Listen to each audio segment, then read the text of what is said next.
17 years old. That's heavy. Oh man, I'm sorry to hear that. No, it's all good, man. And you know, the funny thing is that I've learned to overcome it, and I've had a much I'm much more empowered to be myself now. Well, I admire that. Oh no, it's cool, dude. Let me tell you, it took a long time. I'm begging anybody out there, before you go and get surgery, before you walk into these hair clubs to someplace, I'm telling you right now, I am $20,000 in the hole, and 10 years of stress, the last 3, an absolutely horrifying existence of stress and pain. And I can promise you, the stress of this hairpiece is 1,000 times more than I would have ever felt if I had just been confident with who I am, dealt with the fact that these are the cards I've been dealt, and deal with them, and just shave my head. And honestly, like Spencer said, not everyone's there, but that's where I'm at. And now something completely different. Good afternoon. I'm speaking to you live just outside.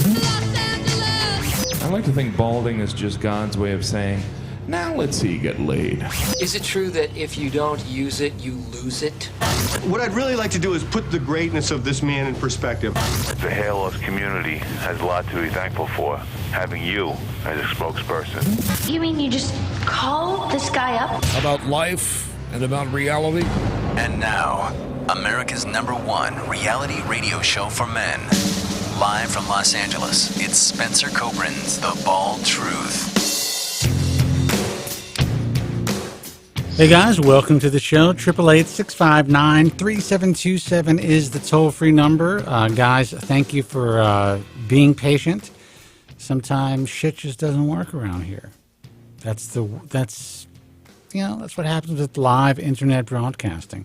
You know, when I was on the radio, if something didn't work, there were like 7 backups, including a satellite backup through ABC.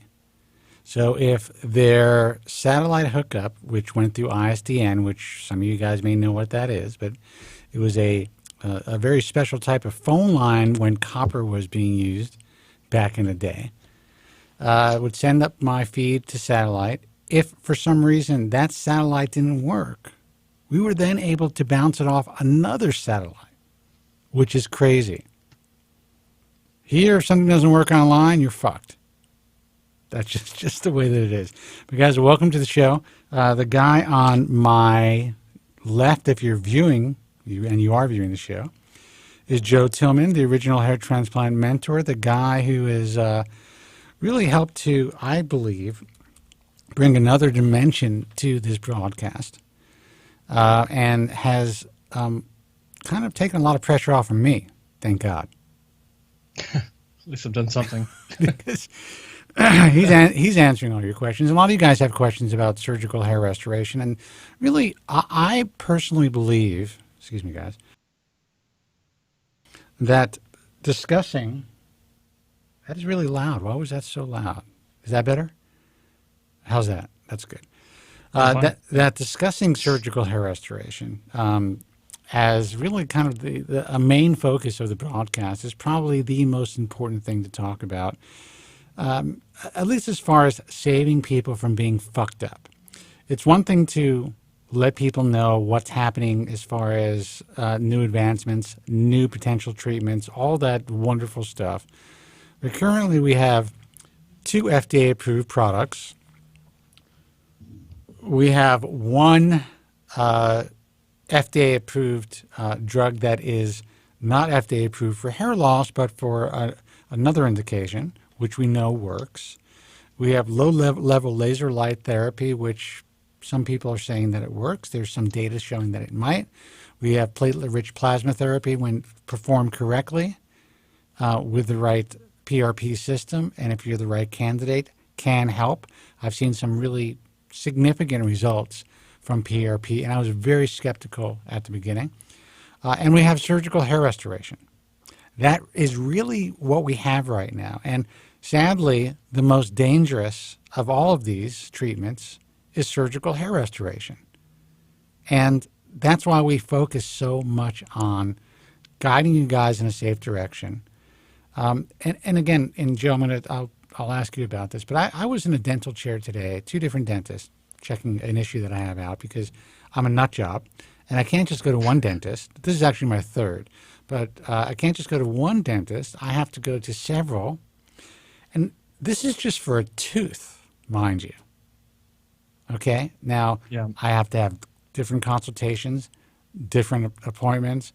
I bring my CT scan, which is a kind of a low radiation type of head CT that they do in dentist's office now. It gives you a 3D scan of your entire mouth, jaw, and all, holes in your head and all that shit.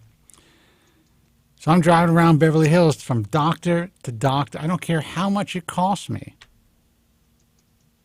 And this is just to make sure that whatever work I need done on that tooth is being done correctly, and I'm able to assess all these different opinions and then make an educated decision on what I'm going to do. Worst case scenario, if they fuck up my tooth, then it's fucked up. Teeth are fixable. Not the same with hair. No. Your hair is fucked up. There's a good chance you're never going to have the final result that you would have had if you had it done right the first time. Go ahead, Joe. True in my own case. Like, if I didn't have the two procedures I had and turned into a repair case, I would have had I can't say a completely different outcome, but chances are it would have been better than it is now.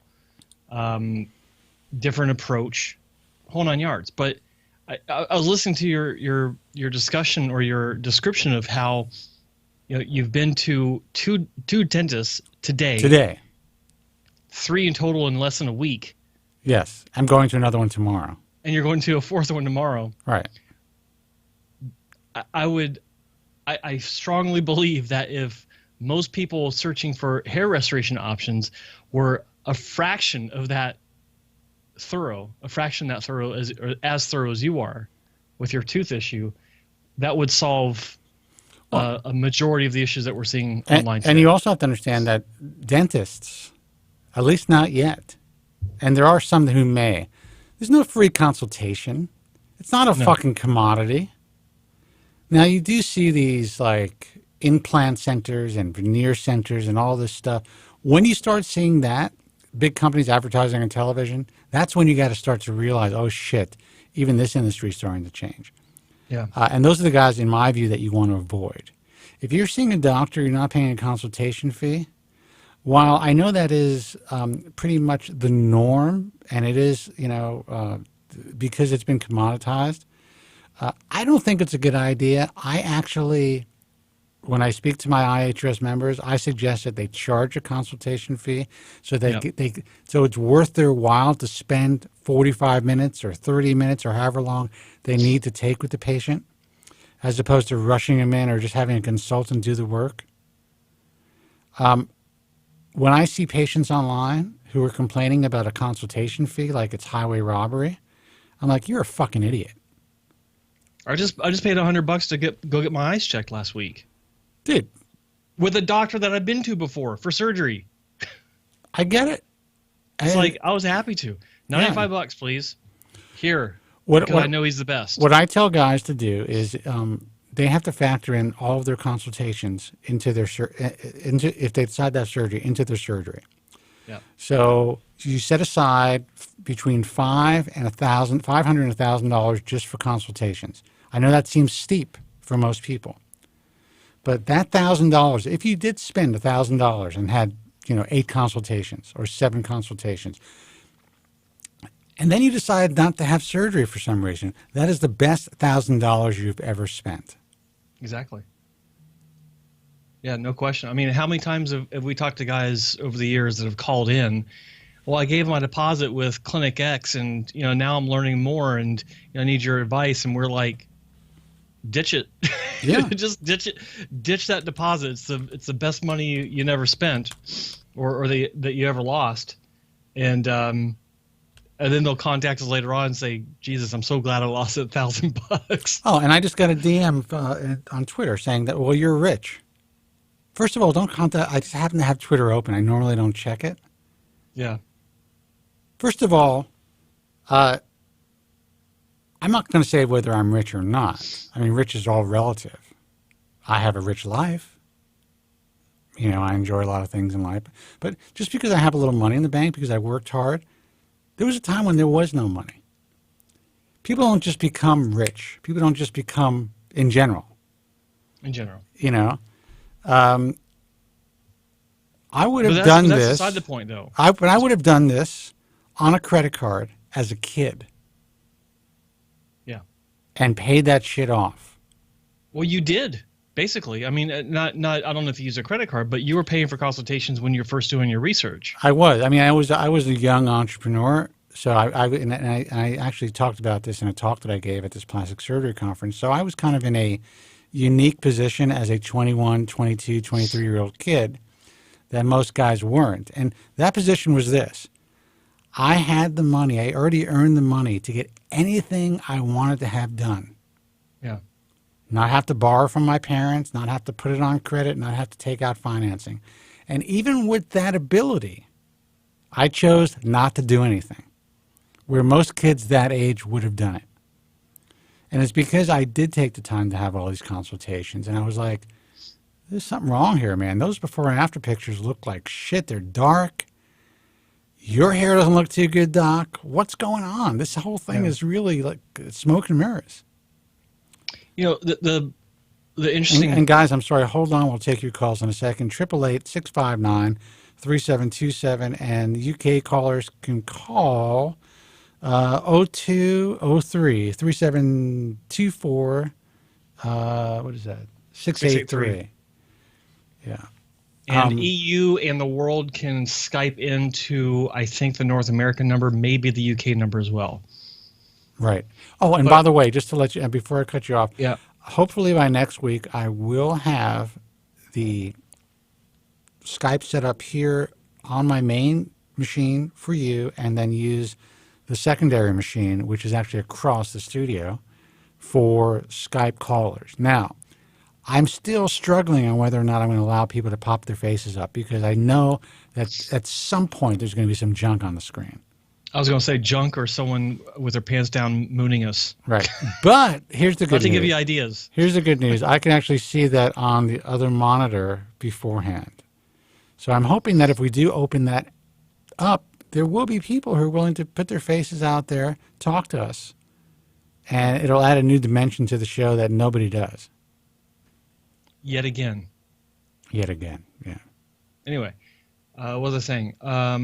Oh, yeah. So someone to criticize the idea of paying for consultation, or like I said, setting aside several $100 to finance these, to pay for these consultations as they're doing research, and you know, paying for different avenues of learning. It's like, if you can't afford to do that, then how can you afford to do a surgery to begin with? Unless you're going to, you know, pay 2,000 euros for an all-inclusive as many grafts as possible, which you can buy over the course of using WhatsApp. That's different. Right. You shouldn't be doing that to begin with.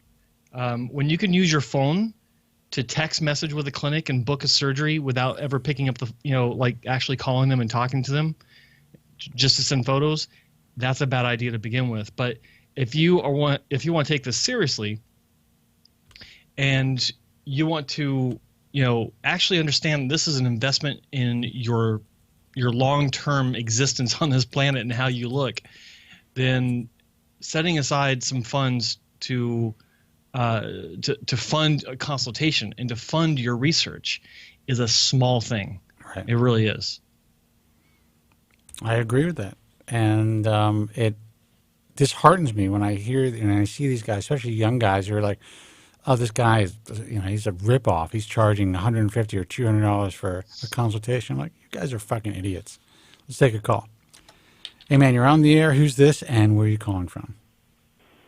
This is Roy from Norman, Oklahoma. Hey, Roy from Oklahoma. Hello, Roy. What's happening? Nothing. Nothing? Talking to you guys. All right, well, welcome. Yeah, and Joe kind of knows my situation a little bit, but I can kind of go over it without mentioning any names of the doc, you know. You can go over it. You can mention names. You can do whatever the fuck you want. That's what the show's about. Okay. It's a safe place.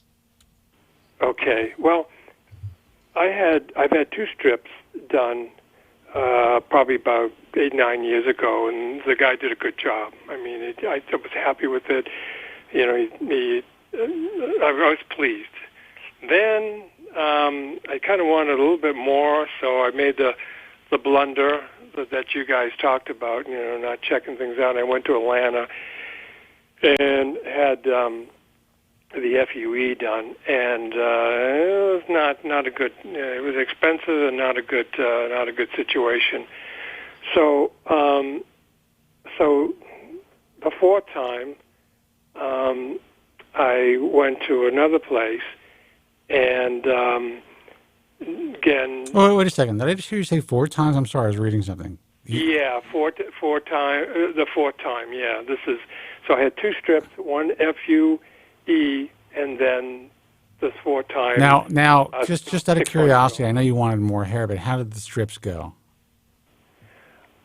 I thought they were okay. You know, I think he did a good job. I mean, he filled in a lot of stuff, and I was pleased with it. And you know, I maybe I was too greedy. Maybe I was losing some of that hair, you know, from the strips over time. And I had such a good experience with this doc that I thought, and he had told me, you know, if you want to come back for a 3rd, you can. And then he switched his practice. He was a dermatologist, so he switched over to pretty much a dermatology practice, so he didn't do it anymore. So are you talking about Dr. Lair? Yeah, in Oklahoma City, yeah.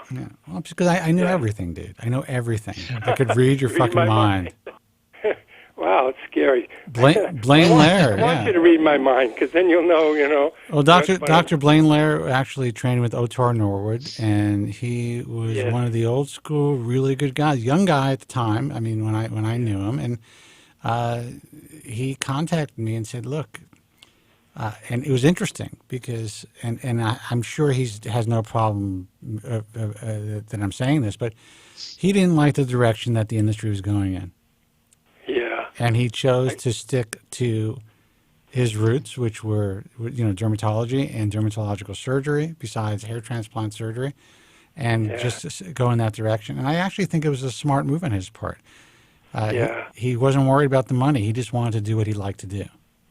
Yeah, and Norm was in the office when he had finished up, and Norm said, "This is a hell of a job, you know." So, and what I liked about him is he told me everybody wants more hair in the front, and he said, "No, you know," and he was so. I mean, the price was so reasonable. I mean, I think it was like $2,000. I know he gave me a discount because I'm a physician as well, and so, but I didn't ask for a discount, and so it was like, and of course the other ones I had, the other 2. Unhappy experiences. They were like around the area of $10,000, $11,000. Well, I will say that I miss having Dr. Lair as an IHS member, and also he was just a really good guy, an example for the entire field. And I feel that it was a great loss to the field. They decided not to do it anymore. But I was lucky to get him. Yeah. And he's a genuine person. I mean, he cares about you, and he really does care. When you're in that chair, you can tell there's some compassion. And I didn't get that the other 2. And yeah, I mean, I was actually considering making him, and we spoke about this. My assistant senior medical advisor, and that's kind of when he started to talk to me about his, thinking about retiring. So anyway, that's how much respect I have for the guy, and I'm glad you at least had 2 good experiences. So tell me about your 3rd. Okay, the 3rd was in Atlanta, and it was a disaster. The guy has definitely some psychological problems, and it was a very uncomfortable situation. In fact, he walked out on the procedure when it was 1/3 done, and the girls had to do the rest. I didn't want any medication. I didn't want any Valium, which Dr. Lair offered, and I told him, no, it's okay, and he was fine with it. He said that's unusual, but most people want to kind of get a little loopy so they don't feel it, And the third guy in Atlanta, he made no issue of it. So I was awake the whole time. And you're so different than me, dude. If those pills are offered to me, I'm taking them, and I'm going to ask for some to take home. Okay. Well, I'm the opposite. I could, I could get some of that stuff, but I don't want it. So, but because I always think, side effects and whatnot. I fucking love that stuff. That's why I can't have it around. Anyway, that's my problem. Go ahead. Yeah, but so then it was a very uncomfortable situation because he just walked off, and so I talked to staff after because they were feeling kind of bad about it too, and they told me the horror stories, and so anyways, I came back and just kind of settled down, didn't do any other thought of having anything done, and then I got online and I saw this other place, and it sounded, they had two guys talking there, and it sounded like it was, probably a good situation. Good situation. Again, I didn't check it out as I should have, and it's my mistake. And so I went down there, and I kind of got a little feeling that maybe it wasn't on the up and up right from the beginning. But I was happy, to not have to go that far away. And they were telling me, oh, we have an appointment, and somebody just canceled from Europe, from England. So right away I go, okay, well, maybe that's a phony thing. But anyways, I got in a very short period of time. And, maybe, come on. That's how the industry works. I can tell you this. There are guys who are booked out for months or claim to be booked out for months. And these are even some really good guys, some guys who I would work with, whatever it is. If you walk into their office, there is a chance that you will get a call back in a day or two with a cancellation. I see, yeah. Joe, I don't know how you feel about that, but that's based on me being in the industry for more than 20 years. Well, it's like this. There's usually, like any good clinic will have a list of patients that have said, if you do have like any sort of cancellation, please let me know. But if you just walked in, and then they call you the next day, it means they don't have a list of people waiting to get in. Right. And in many cases, there ain't no guy that just canceled his procedure. They just have an opening. Right. Yeah. Well, I kind of smelled that a little bit, but I didn't. I just said, well. So, anyways, I went there, and so the guy that was sort of the salesman part, he picked me up at the hotel and got to the place, and secretary was nice, and so basically the doc came in sort of at the last minute. I mean, I didn't have any consultations in there, so I told. Let me ask you a question. What type of a physician are you? A physician, or are you a psychiatrist? You're a psychiatrist. Okay, so but you are an MD. Yes. Okay, so you went to medical school. You got all the same training as these guys. I'm licensed. Yeah, I'm licensed, and I work here in Oklahoma. Yeah. So, so I thought, maybe mistakenly, I'm a physician. He's a physician. Well, I'll have a little insight, more of it. But it didn't work out that way. And you're a shrink. You should be able to see the apparently not a good one. The warning signs. The warning signs and the what's the word I'm looking for? The psychopathy. Jesus, why can't I think of the word? I think I just think when you want something, if you want a car or something, and you see that bright shiny car out there, you tend to get stupid, or you tend to just kind of, and maybe I'm a little gullible and trusting, which is that's just the way it works with everyone. Well, listen, and again, we're not. I'm certainly not here to judge you or to blame you, and I understand the vulnerability of anybody, but it just goes to show you, even a learned man, a well-educated MD, someone who essentially makes their living assessing other people's mental capacity and dealing with their issues and helping them, deal with certain psychological deficiencies and issues. Even a guy like you can make a mistake. Yeah. Well, and that's how some people learn that way, and some people are able to learn before they make the mistake. But anyway, he came in and was a very brief meeting, and I told him the situation that I wanted the hair where it was needed most, which was the crown, and then up in the parietal area would be second, the top of the head, and then if there's any left over, put it in the front, because everybody wants hair in the front, but only if there's enough, left over. It has to be where the crown has to be the first attention goes to that area. So he felt and I told him, this is my last roundup. I've had 2 strips. I don't think I want another one. I maybe can't even have another one. So this is it. And I told that to the so-called salesman before that. And so I felt it was evident, and it did what I wanted. So he felt around the flexibility of the scalp and said, pretty much it's no problem. We can do all areas. So I felt really comfortable.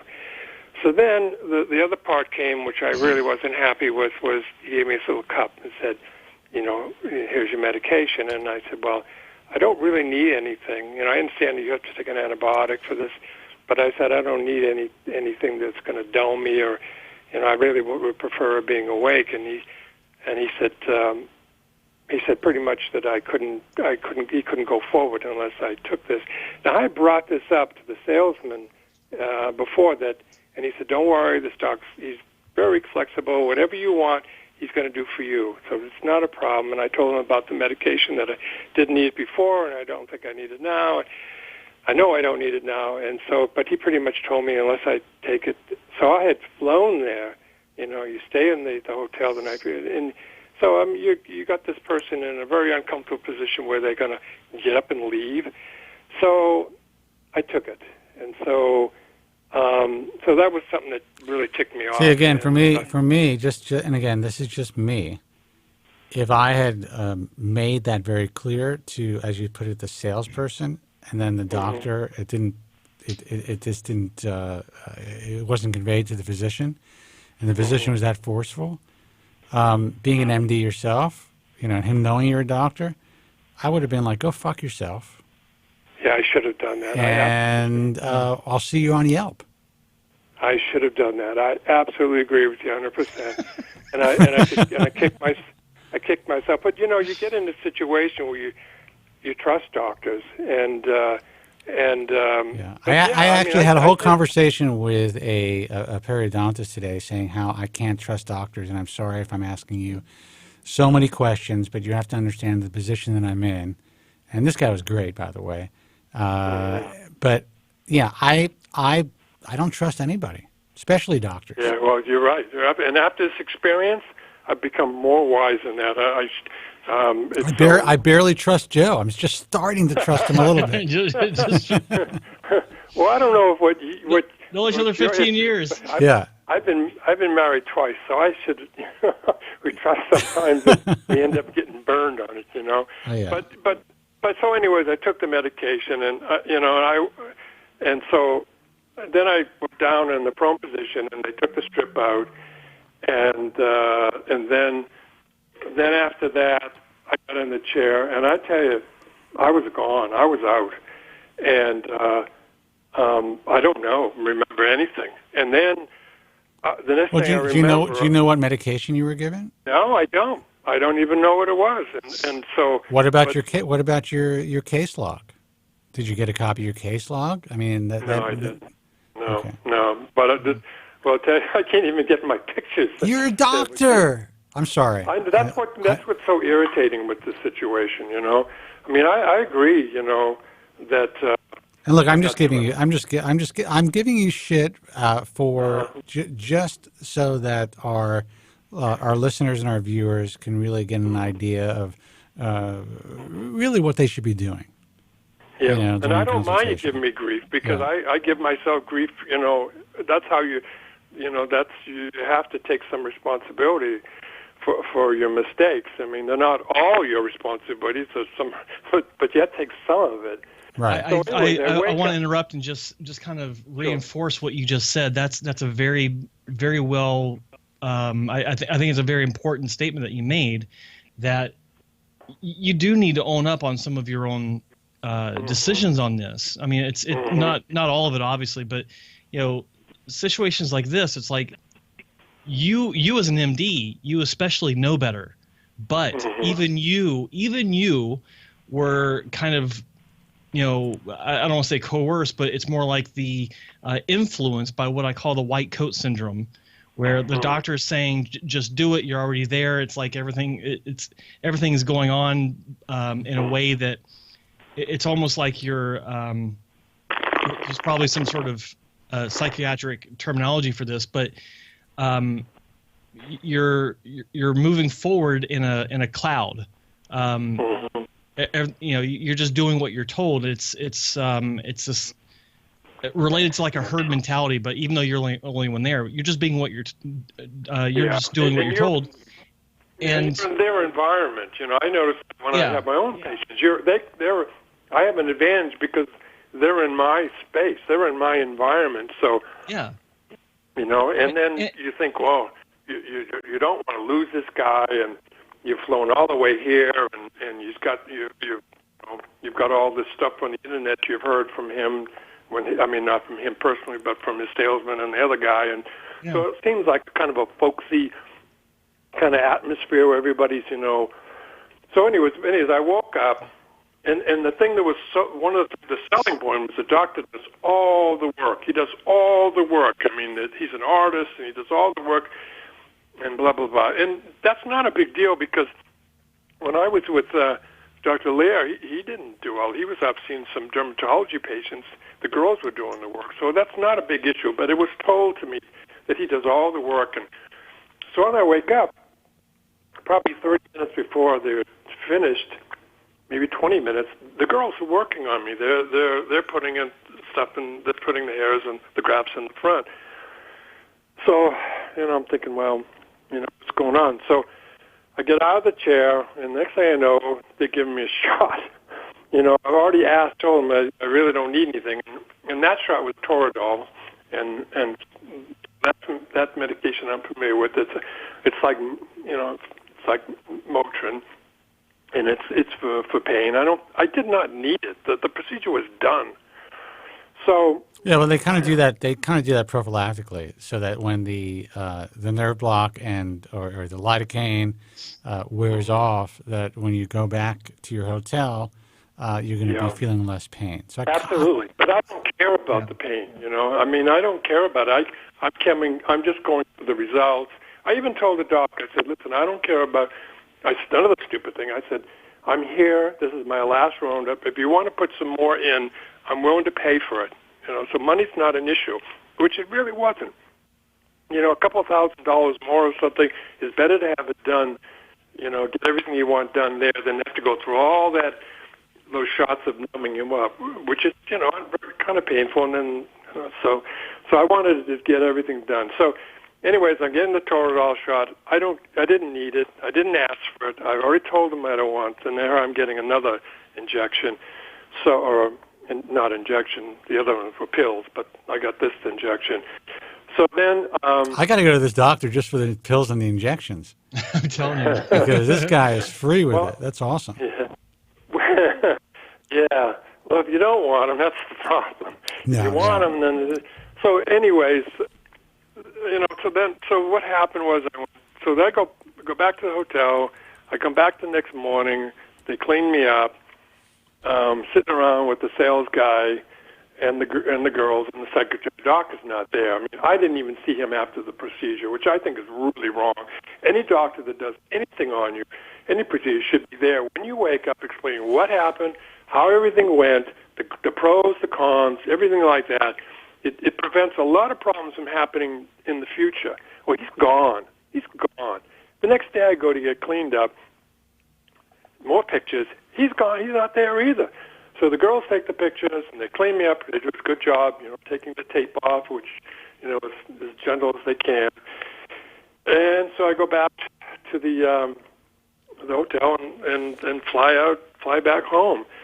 So I get back and I look at the crown when I get back. My son's looking at it. My buddy, who's a physician, is looking at it and he says, Roy, there's really no hair put in the crown at all. And I go, oh, God. So I didn't say too much, you know. I just said, let's just wait. And but I did. Hold on a second. Sure. What was your observation? You know, what you went in to have done, and the observation of what was done when you first looked at it. Well, I don't think there was anything. But the stitches need to come out. So my buddy who's a physician, I didn't want to fly down there to get the stitches. I said, he's really good. He's worked in the ER. He said, I'll take the stitches out. So he took them out, and he's looking back there, and he says, I don't see any. And he grafts back there. So I'm getting kind of concerned, you know. So I sent some emails to the salesman because he says he's always available. Well, which he was before the procedure. After the procedure, you can't get a return on it. I don't mean to laugh, but that's the way that it is. Absolutely nothing. Before that sale is made. And then when you sign that dotted line, you know, up until the point you sit in that chair, that salesman, whoever it may be, is going to be holding your hand every step of the way. Then it's time to move on to the next guy. Right. Now that doesn't happen in every clinic, but that is a very common theme, unfortunately. Yeah. Well, the salesman wasn't even in there holding my hand after I got in the room.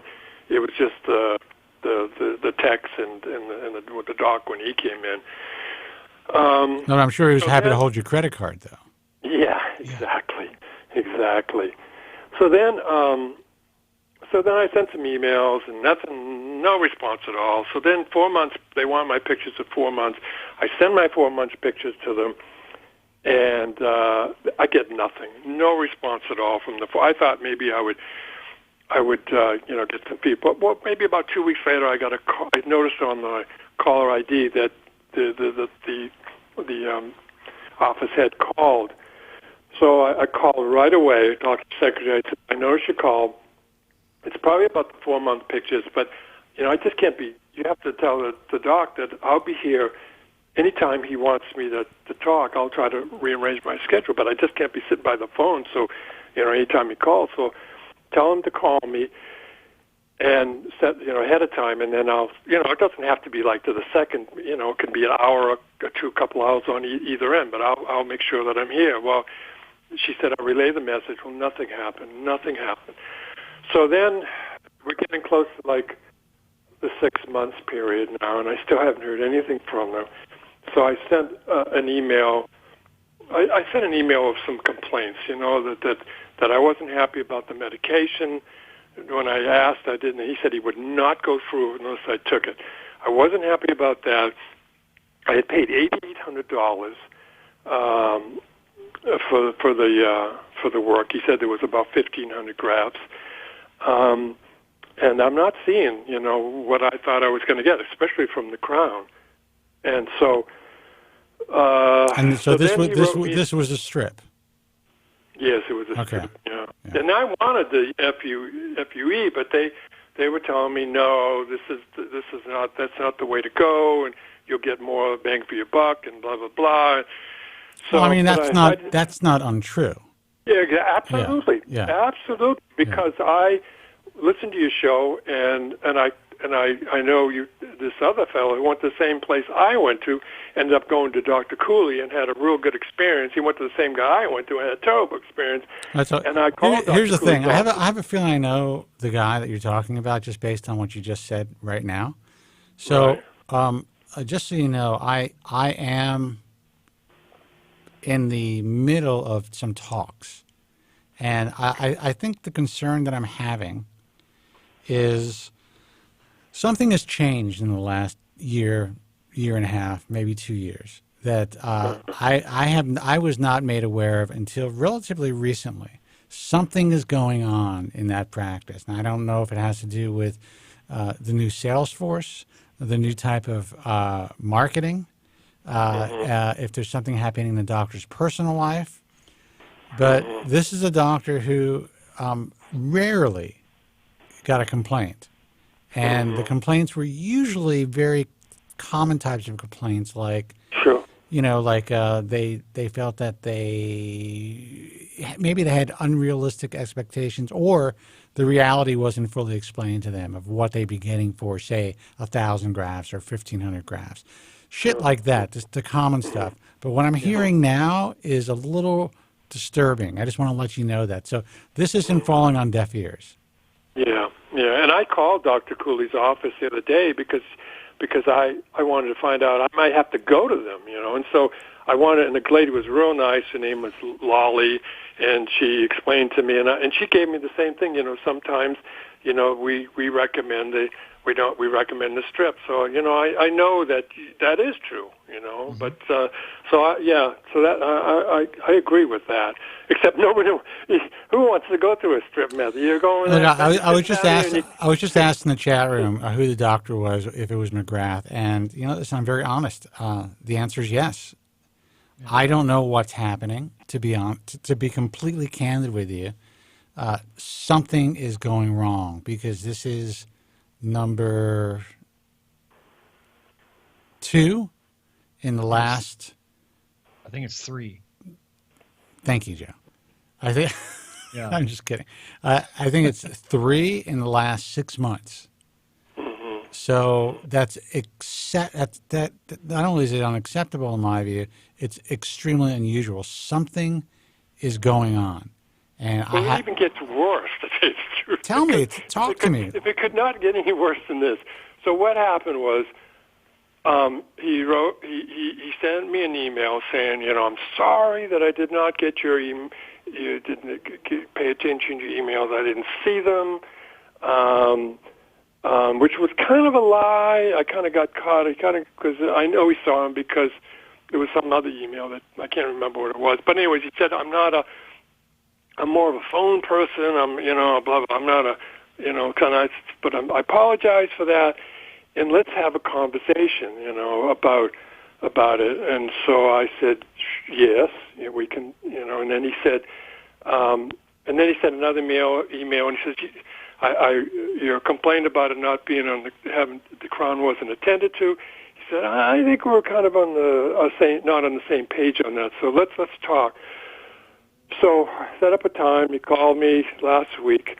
And it was a little bit of a spirited conversation because no one was screaming and yelling, but I was irritated, and I didn't go into a lot about the other complaints because I forwarded those emails to him, so he'd have those.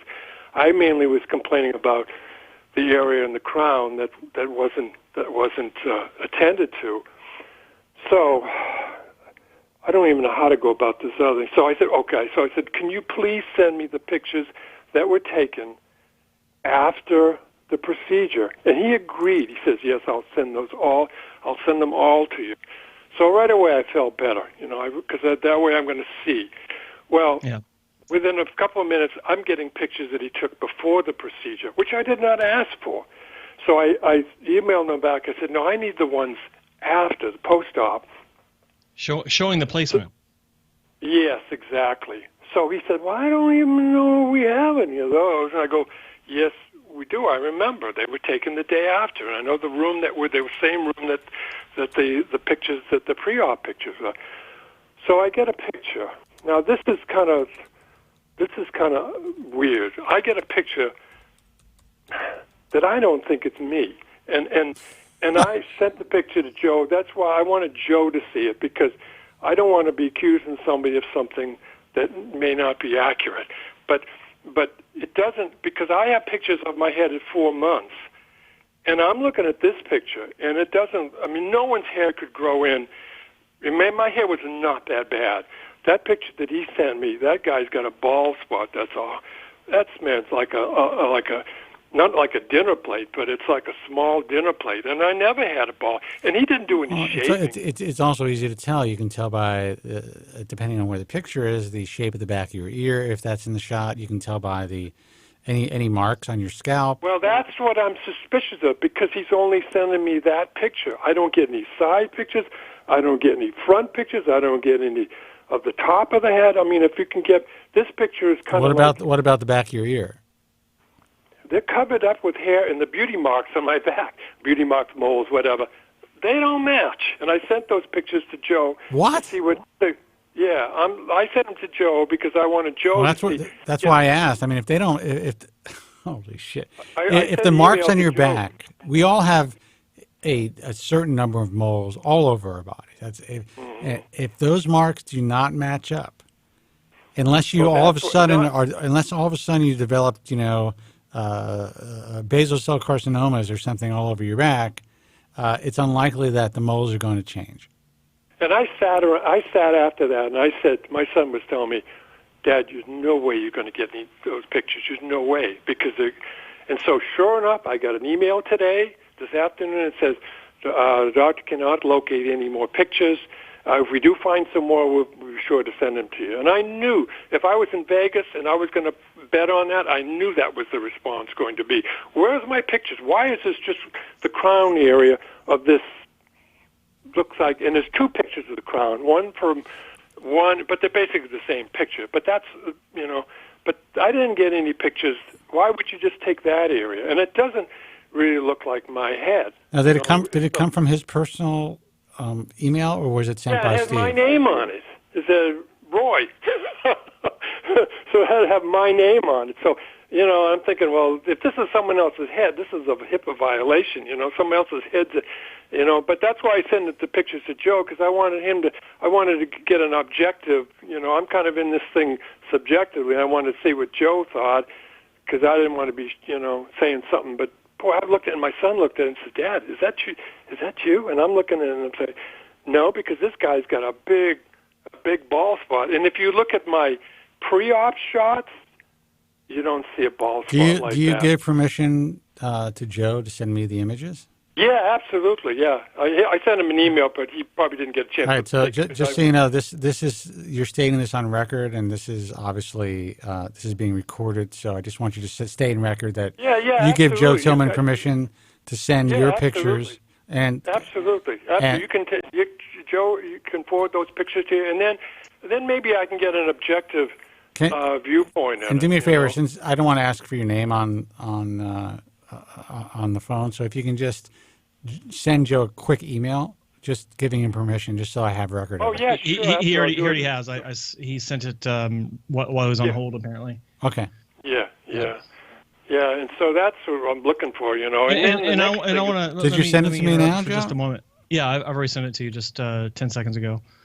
And then my son was good enough to mark all the moles in my back to show him how they, there's pictures of that too, that they don't look like the same back, Did you send it to my main email address, or did you send it to another one? Your main email address.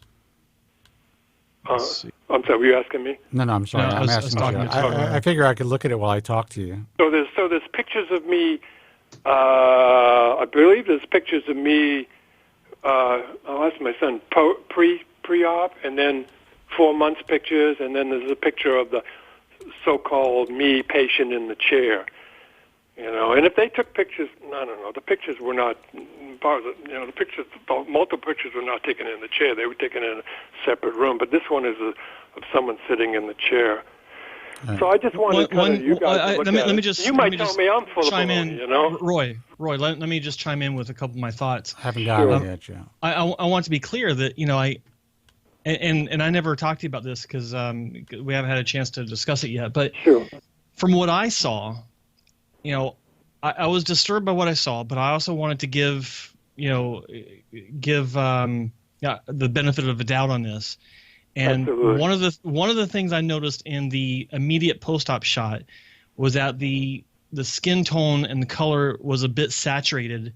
So and I'm talking about the on your skin, on your upper back where these moles were. So it's a little bit difficult to see all the details compared to the quality of the image that you compared it to, the comparison photo, right? So that is benefit of the doubt right there. But when you look at the arrangement of the moles that your son, I guess your son indicated in the secondary photo for comparison, I don't see the same pattern.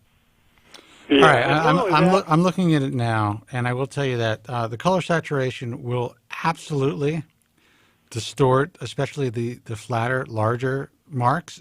It also shows, at least in the before picture, I think that's your before picture, because it's so saturated and has kind of a yellowish tinge. Right. You're not going to see any of the natural sun damage that you're going to have. So that's completely right. I agree. That's completely washed out. But with that said, if you look at my picture at 4 months, there's no way that hair could grow like that in 4 months. I agree. I mean, my hair grows a half inch a month. That hair in that 4 month pictures is probably 4, 5, 6 inches long. And if you do a strip method, it stunts the growth. So there's no growth probably for months anyways, because the system is in such a shock. So I'm looking at the 4 month picture, and I'm looking at the picture of that person in the chair, me or not, and I'm thinking there's no way anybody's hair could grow that good in 4 months. All right, Joe. The second image you showed me it's side by side with. I'm assuming that's his before, and that's directly after surgery, right? That is. That's supposed to be him before.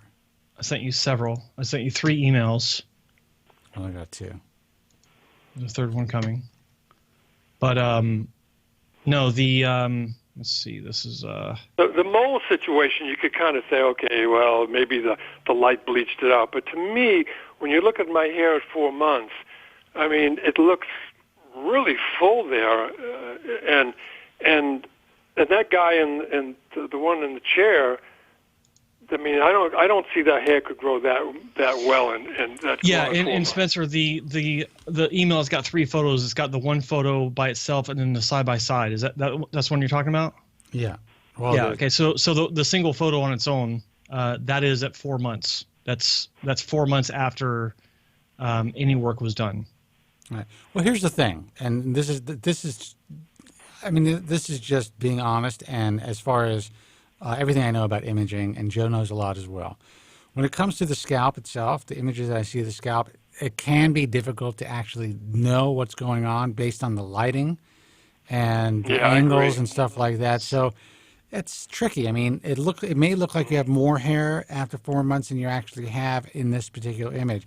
Now, with what I said about the moles, even though that is true, still looking at the pattern of the moles, even with the fact that so much of it's washed out, it doesn't appear, in my view, just based on these images, to be the same person in that particular image. That's comparison. What I'm thinking. And he told me on the phone that when we talked, he said I put 500 grafts in your crown. And looking at that person in the chair, I don't know how many grafts that's in that. It's hard for me to judge, how many grafts that would be in there. But the thing is, to me, is now, was your hair in the back ever that long? And I'm looking at this image. I mean, it almost looks like it's a female shoulder. I know it does. Well, I think that has to do because there's a blue gown that cuts off the shoulders. So maybe that's what makes Spencer, look at the side by side, the first one I sent, and you got the before image. And then on the right-hand side, you got the immediate post. Look at the hair on top of Roy's scalp in the before and compare it to right after. Roy, he does a hair dye. He's got some, I can tell he does that because he's got the gray on top. I don't see the gray the next day after surgery. The next day at the end of surgery.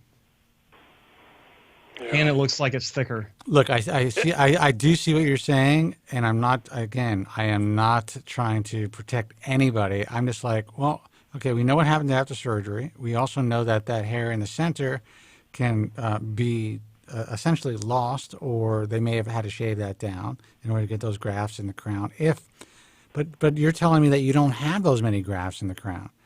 So he told me he gave me 500 because I was complaining about none. Well, that looks like a lot of grafts in your crown right there. I mean, I would say it looks at least, well, maybe not 500, but it looks maybe it's about 350 to 400. Let's see.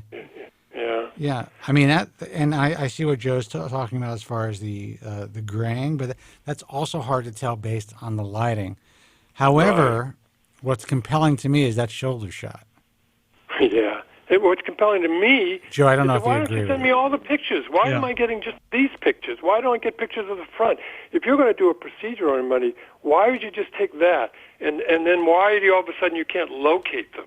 You know, why can't you? I mean, it's unacceptable not to be able to locate pictures after you take them. Why you just send this picture that makes you look like, you know, that's hard, you know. So that was, to me, it was like, come on, if you take pictures, you do this job, you can't be losing them. Yeah. No, you can't be losing them. And frankly, it would be incredible if you were provided with a either a thumb drive or even a disk of all images, which I know that's old school, but of all images before you go home. And that's something that I would like to maybe talk to a lot of our guys to make sure that happens, so that you have that record with you in case there's any issues. And I think that's pretty important. And I think there's a lot of lessons for me here as well. Those pictures belong to me. You know, when you go to have a CAT scan, you go to the hospital and they'll give you a report, and you know on your X-ray. I just had a dental CT scan. And I was like, as soon as I got that, I'm like, just give me that fucking disc. I want that. I didn't even care. I was like, I don't want to look at it right now. Just give me the disc. It looked like I had a bullet hole in the side of my head, by the way. I had to figure out what that was. But that's just that's just like an artifact. You know, some things just bounce off. And I was like, what is that? And I'm looking at brain tumors. I'm not a good patient. Let's put it that way. But no, listen, dude, I feel for you. I mean, I can send you the email. It says, doctor cannot locate any more of your pictures. I have the email I got this afternoon. You can't locate them, you know? Well, this is what if you can send them to Joe with permission to send them to me, then I'll have all of my ducks in a row, so that when I speak to the physician, and I'm also going to speak to some of the other guys in the office, I kind of want to get an idea of what's going on and explain that this is unacceptable, because it really is. Now, the saddest part of it all is, you know, if things went right for you, you wouldn't even be asking for the pictures. You wouldn't be worrying about all this stuff. I would not all the stress of, you know. And I wouldn't know that any of this is going on. So in a way, I'm not saying that I'm happy that you had a poor result, but at least I'm getting some insight on what's happening in the, you know, the office setting, and it doesn't seem to be great. Now, that could all be changed very easily. There could be a protocol set, and that protocol could be followed, and we can watch that protocol. But I'm concerned now that you have to now go and feel that you need a repair surgery. So give me the exact timeline. How many months ago total? Is it 5 months? 6 I went months? in there like the 6th, I believe it was like the 6th of November. It was the very first week in November. And we're a little over the 6-month period now. We're almost at the 7-month period. All right. So what? Yeah, right, exactly. Yeah. So what are your results right as we speak right now? Give me the lowdown. Well, I'm not happy with it. And I look in the mirror and I see that bald spot, you know, and that's not even to mention the top of the head, you know. What about what grew in? Do you notice any deviation in those grafts compared to your other grafts? Do you think that they've... the ones in the front have grown in. Now, are you sure? Are you sure that maybe more were in place in the front as opposed to... Oh, yeah, I would definitely say that, yeah. Okay, yeah. So you know, judging from... He told me also, he said he put in 1,500 grafts. He said that would equal to 5,000 hairs, which to me, that's getting like 3 hairs in a graft. That doesn't always work out that way. So if I got 5,000 hairs, I mean, he should have been enough to put, you know, there was just some, you know, and he goes to stage 1, stage 2. I told him right away, Doc, that means nothing to me. Well, let me explain it to you. You know, I put 1,500 grafts, and that equals to 5,000 hairs, and so, you know. Well, that's one of the things that I've never been a fan of is not discussing the amount of work that's being done in terms that the patient can understand. The number of grafts is the standard measurement and reference from patient to doctor, from patient to clinic, and in between clinics. So, I know there is a very small minority of clinics that discuss in that terminology that you're talking about. I think it's extremely misleading, and it really creates a curtain of confusion for patients to really get an accurate idea of what's actually and I think that's done on purpose, because I have the paperwork and I'm reading stage 1 and stage 2, and it was always the number of grafts. So, and when I talked to him on the phone, I said, Doc, that means nothing to me. And then he, of course, went to explain it, but that's minor compared to the other stuff we've been talking about. Well, here's what I'm contemplating right now. I mean, depending on how the conversation goes, and depending how after going back, I have to go back in the database, seeing how everything transpires. I may have to cut my bar tab in half this month. But no, I will. I just want all of you guys to know, and you especially, Roy, and anyone else who's listening who may have had a similar issue, that this isn't falling on deaf ears. As we speak, I am, I've already put out my feelers, and you guys will know all about it. My hope is that, here's the thing. You're obviously unhappy. The way things transpired were not great, but it's very possible, judging from what you told me, and again, I'm not trying to make excuses about anything, but judging from what your son said and the other doctor said who took out your stitches, it doesn't appear that you had many grafts, if any, placed in the crown. Maybe those 1,500 grafts were placed in the mid-anterior scalp and the hairline, and if that were the case, do you think you got a decent amount of growth? No, not for that much. No. Okay. No. And he told on the phone. He's telling me, "Well, Roy, you're here." Roy, sorry, I got to interrupt you, Spencer. We're having an issue with the streaming. I don't know if this is happening on your end as well, but I keep seeing a circle rotating in the middle of our screen because it's trying to buffer. Are you seeing the same thing? I actually had to cut it down to 360p because I was getting that before. That's why I asked you. Okay. So it's possible, depending on your internet speed. I mean, we are sending a 1080p, and it actually only takes, what is the highest that it takes here? I think it's 720. Okay. So it only takes 720, so it could be buffering. So anyone who's having that same problem, go to the cog on the player, and either cut down the speed to 480p or 360p. You'll be fine. Yeah, go ahead.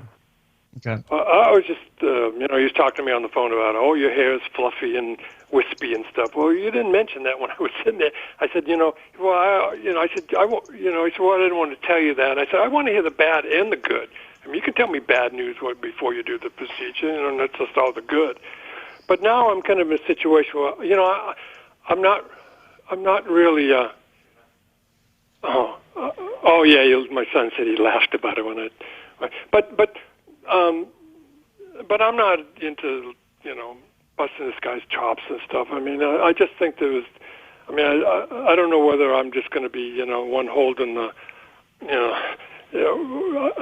I don't know what to really do right now. I've talked to him and I feel kind of like that other patient that went to him. You just kind of. You just kind of feel like, move on or something. And I don't know whether, what the next step I should do on this. Should I say, hey, I want my pictures. You shouldn't have lost them. It's not acceptable. So I'm in a bit of a quandary on what to do with that. My job is this. My job is to, and that's why we have the IHRS, is to help to act as a liaison to make sure that if these issues arise, that the patient has a place to go. And get some advice, and hopefully the situation can be adjudicated and rectified. My advice to you would be, obviously, stay fucking calm no matter what. Okay. And I can do that. Yeah, and without medication. Right, and you're a psychiatrist, so you should have no problem with that one. But this is, you treat this as this is business, my man. At this point, you're in the business of trying to get a end result that you're happy with, and you need to get, if you believe that you need to be repaired, and if you have an assessment by another physician who then confirms that and says, you know what was claimed to have been, performed on you wasn't, meaning that, if there was 1,500 grafts that were supposed to be replaced, they should be able to tell approximately how many grafts grew, where the grafts were placed. Even though they was done 6 months ago, a skilled, knowledgeable surgeon will be able to see newer grafts, even though it's 6 months healing, compared to the grafts you had done by Dr. Lair and other doctors.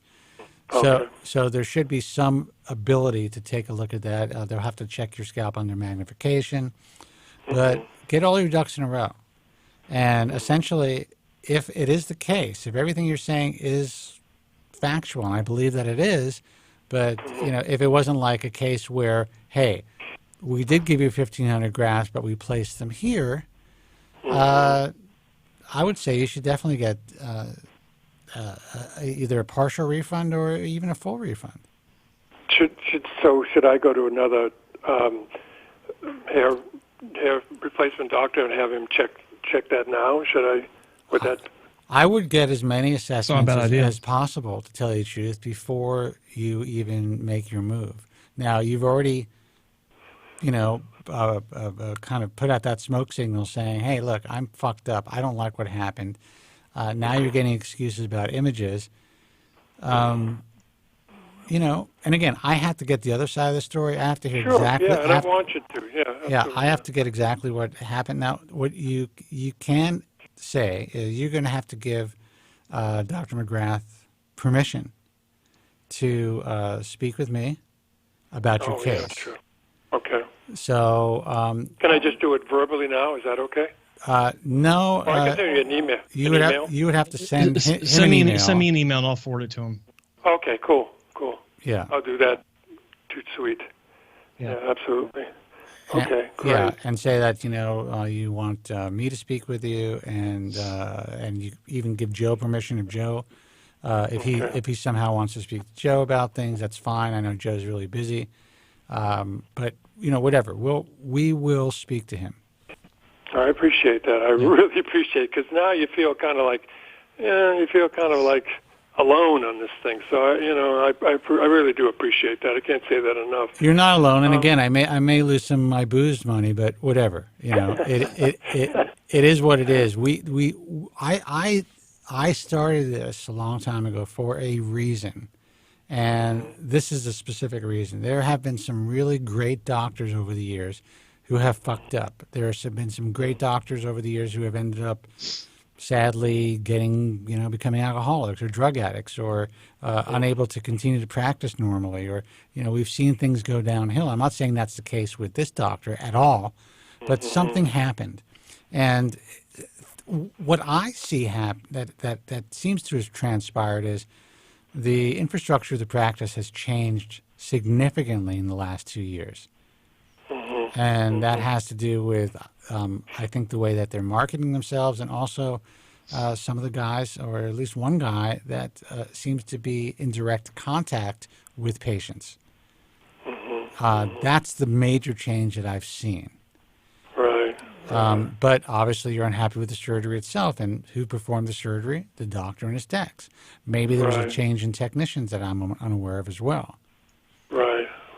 Maybe there was some sort of miscommunication between the salesperson and the doctor.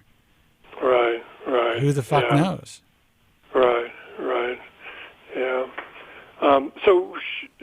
Do I need to go off? Because being in Norman, Oklahoma, there aren't a lot of guys that I could go to, hair replacement doctors, that I don't even know anybody. Because when I talked to Dr. Lair, he really didn't have anybody that he recommended per se. So,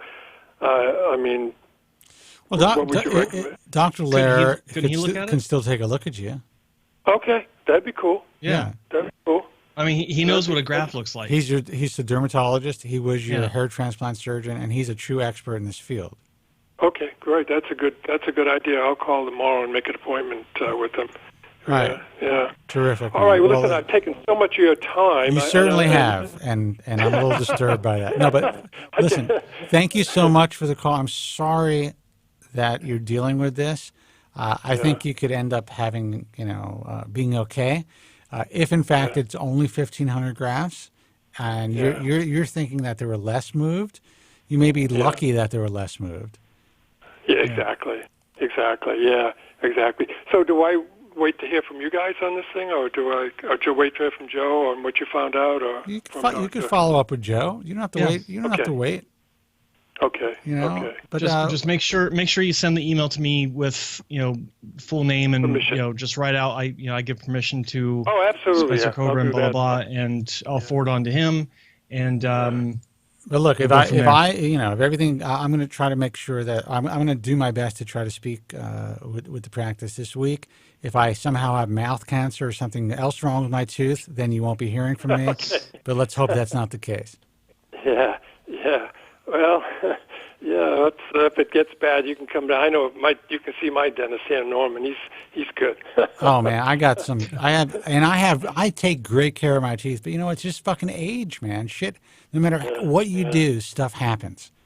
Yeah. Well, you got to use the fluoride toothpaste. That helps, and you got to do the electric toothbrush, and you got to floss, and you got to use this stuff I get the health food store. This stuff invented by a dentist, and it's called I think it's called Periobrite or something like that. I wear basically headgear to go to sleep. That's how.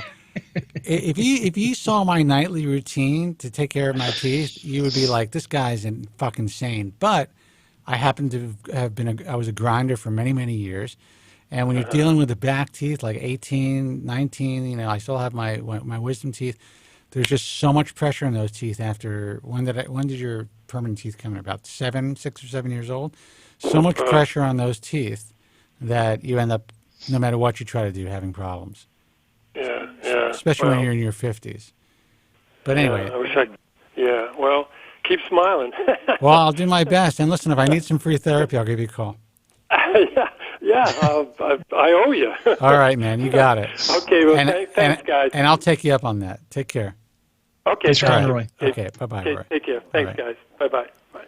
Phone number is 888-659-3727. He doesn't realize I'll bug the shit out of him. I should have said something myself because I'm the one dealing with him for the past. It's like, shit, why didn't I think of that? I'll be on Skype with him talking about, I'll be laying on my virtual couch talking about all my issues. Let's take another call. And guys, I'm sorry if I don't know what the problem is with if you guys can't see the stream. Everything's coming up perfectly as far as. Let me check my. It's looking good lately. Not sure what was going on, but. The thing is, it could be YouTube handling too many live streams because I have about 180 upload right now, which is pretty significant. Yeah, some people were saying it's fixed, but earlier it was a mix. Some people were saying it was fine. Other people were saying that it was choppy. So it's got to be YouTube or buffering. But yeah, it's good. All right, let's take a call. Hey man, you're on the air. Who's this and where are you calling from? Hi. Hi. My name is Jared, and I'm from Cedar City, Utah. Jared from Cedar City, Utah. Out there. Welcome. Yeah. We actually have a New Yorker that lives in Utah that calls in. Yeah. He's originally from Staten Island. Yeah, that's right. Yeah. Oh, cool. Yeah. How you doing, Jared? Yeah, there's good. So I guess I'm want to switch gears maybe a little bit here. I'm definitely a younger guy. I'm 26 years old. Okay. And probably for the past, 3 years, I've started to notice my hair is thinning out. Mm-hmm. And I call it the old man spot on the back. My crown is thinning the most. How dare you? But the front's doing pretty good. But I've noticed in the past 6 months, I'm starting to get pretty bad diffused thinning, mm-hmm. Like in the middle part of the head. So, I mean, I've been panicking for about 3 or 4 years now when I first started noticing it, you know, like in the shower, noticed hair in my hands. And I'm at the point where I've talked to about 2 or 3 dermatologists at this point, my family physician, and I'm at the point where it's like, man, I got to start taking finasteride or something to stop, you know, before it gets real bad. And so I just wanted your guys' maybe advice on what to, maybe a routine to get on. I'm not quite at the hair transplant stage yet, thank goodness, but what would you guys recommend, maybe? Well, here's the thing. You know, we are both fans of early intervention. The reason I'm behind this microphone is because as soon as I went through the initial panic and the initial throes of hair loss, I was about 21 when I noticed it. You have to understand that I didn't even have these options. So you're in a good position that you have these options. When I started losing my hair, essentially I had to go to a witch doctor. They're also known as trichologists, but that was a terrible thing. Trichology has changed. It really was. Trichology has changed a lot, and now at least trichologists can recommend using minoxidil. They can send you to physicians who can prescribe finasteride. They have a lot more to work with. But back in the day, when I was young and dealing with hair loss, I used to consider, and I actually wrote about this in several articles, trichology as the practice of bullshit. Now that's changed. With that said, the reason I'm behind this mic is because I started using finasteride as soon as it was made known to me that Merck was testing it for the use in men who were dealing with male pattern baldness. This was about 1994 when I found out about this. This is before it was approved for hair loss. So you're asking a guy, and you're asking 2 guys who were big fans of the drug. Yeah. With that said, we're both not physicians. And there's a lot of guys out there, and you're going to read about it on the internet all over, who are deathly afraid of taking the drug based on some evidence that's clinical and there's real data, and a lot of what I would consider to be, and again, this is just my opinion, fear-mongering.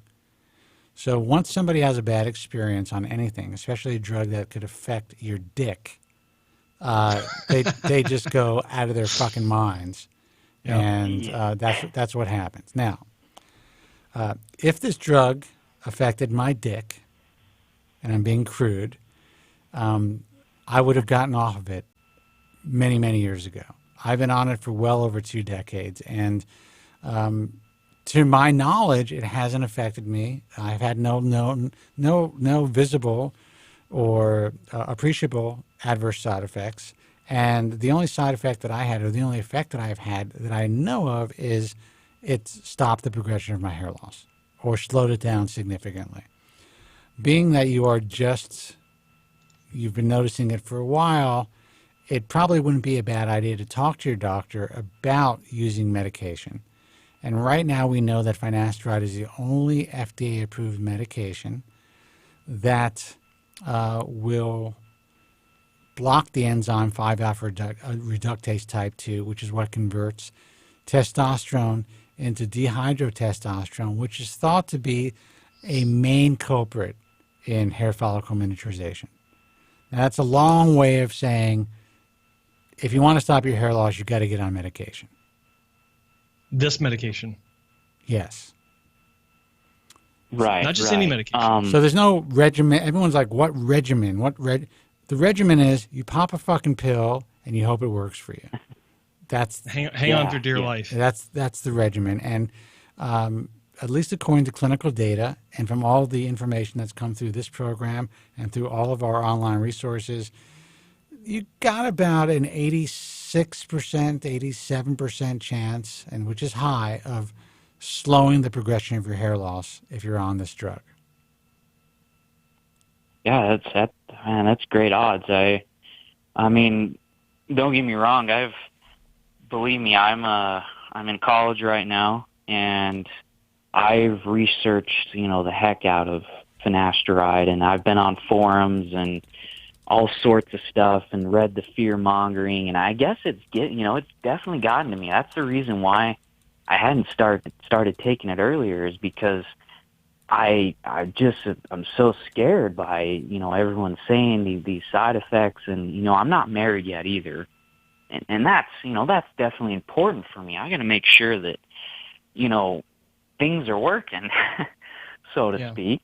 Well, look, and I've been on saw palmetto I've been off and on for about a year now, and I was thinking maybe if I don't react badly to saw palmetto, maybe that's a good indication that I could go a little bit further, step it up, to the actual prescription. It's interesting that you say that. And again, we're not physicians, but everyone believes, as I did at one point when I wrote the original The Bald Truth, because this is what was information provided to me by physicians, that saw palmetto did not have the same incidence of adverse sexual side effects as finasteride. We come to learn that it actually does. In some cases, it has a greater incidence because people, even if you're taking a standardized extract, you don't really know exactly what dosage you're taking, because the FDA does not regulate even the standardization of these extracts. So this is coming from Nature's Pharmacy. What we have found out over the years is that many men who take saw palmetto or Pygium africanum or stinging nettle or anything that can lower DHT will cause the same adverse side effects as the synthesized drug or finasteride. So in my view, just out of logic and not as a physician, it makes more sense to take something that is known to be standardized and tested and to be the exact same dosage every time, as opposed to taking something from Nature's Pharmacy. That's how I feel about it. So I do think that you're probably right. If you weren't dealing with adverse side effects from saw palmetto, you probably are less likely to have side effects from finasteride. Doesn't mean that you won't, but you probably have a good shot of doing very well on it. Again, not a doctor, not giving you medical advice. That's just based on all the knowledge that I've gleaned over the years. Now, did you see any positive results from taking saw palmetto on your hair? Geez. You know what? I think so, very slightly. Nothing to really, write home about, so to speak. But I think slowed things down at the most. But to actually be like finasteride kind of results, definitely not. I've actually, like I said, I've been on minoxidil. I've tried that for I think 9 months, and then I stopped to see if it was really doing anything. And at this point, I'm sitting at the time where they say, if there was any hair, saved by minoxidil, then it would be gone. At this point, I can definitely see that. My hair has thinned out a lot in the past 2 months of not using it, 2 or 3 months. Yeah, well, that's the thing. In my view, minoxidil is really a Band-Aid. It is and again, I say this all the time. It should never be your first line of attack, even though that's what most people will, and most doctors will suggest. Yeah, they want to go the safe route. Well, sadly, a lot of doctors will also suggest starting on both finasteride and minoxidil. Even today, they'll do that, even though less doctors are willing to prescribe finasteride because it's just, to them, because of the psychological impact that the internet has had on so many patients, they just don't want to deal with it. So they not necessarily concerned about being sued as much as they're concerned about being nagged to death or having to deal with an unhappy patient who believes that they're impotent. So I'm not a fan of using both at the same time. Neither is Joe. I've been talking about this for 20 years. I think you have to use one or the other. And you could always add to the regime after 6 months or a year. But you're 26. you're noticing noticeable hair loss. You apparently are getting the old man patch. I'm going to file that away, by the way. But if you want to save your hair, this is really your only choice. I hate to say it. Yeah. Now, there are guys who are going to be online who are going to hear this and say, Kobren is somehow in bed with Merck. I am not. We make no money from finasteride sales of any kind. They are not sponsors of this broadcast. I'm just a guy who's done really well on the drug, and so is Joe. Even though he's had 9 hair transplants, he still uses it. And if your hair is important to you and you want to treat it, this is probably your best option currently. Agreed. Right. So, okay. I mean, besides that, what's your question? Because, you asked what the regimen is going to be. There's no regimen. Yeah. You go to the doctor, you get a prescription, you take a pill. See what happens. That's the regimen. Yeah. Okay. And that's what I was wondering, kind of going back to like you were saying, if I should have the minoxidil as well, kind of in the same routine there. You already stopped it. You already stopped it, and you already saw you already went through the shed. Yeah. So, there's no point in going back on it. You may go through an additional shed, and then you're stopping it again. You didn't wean off of it, which you probably should have, but, you're shedding right now, or you lost some hair right now that will probably slow down in a relatively short period of time, hopefully. And my advice, again, not giving you medical advice, but I would talk to your doctor about this, is if you're going to take finasteride, just take that for a while, at least 6 months to a year, and see what happens. I wouldn't jump back on minoxidil. There's at least personally, no way in hell. Yeah. I wouldn't waste my time with it. That's just me. But I think, and by the way, I had a question about your saw palmetto use. How much were you taking? Were you taking twice a day, once a day, and how much? Like how many milligrams? Yeah, I'm still currently taking it. I'm taking two, I guess, pill extracts of 160 milligrams. Okay. Yeah. Okay, so each pill's 160, or combined it's 160? It's probably 160 twice a day, because that's the information that was in the original The Bald Truth, and everyone fucking stole it. Yeah. So now if you go online and you read about saw palmetto and hair loss, it's the same fucking thing. It's like this company Hims that's all over the place. They say 66% of men lose their hair by age of 35, and then they also say that by 35, depending on the commercial, most men will be losing their hair.